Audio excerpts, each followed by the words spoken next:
தப்பாக ரைட்டான்னு தெரியல. அப்படியே ஒரு இங்கிலீஷ் புக்கு தட்டினே இருந்தேன்.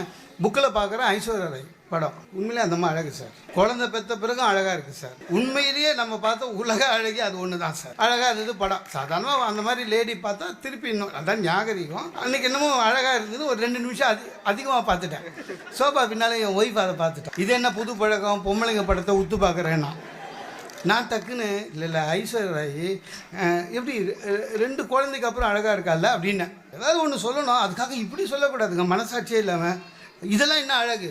எது ஐஸ்வர்யா ராய் சொல்கிறா என் ஒய்ஃபு. இதெல்லாம் என்ன அழகு? அந்த அம்மாவுக்கு போட்ட மேக்கப் மேன் எனக்கு போட்டால் நானும் அப்படி தான் இருப்பேன்னு ஹார்ட் அட்டாக் வந்துச்சு.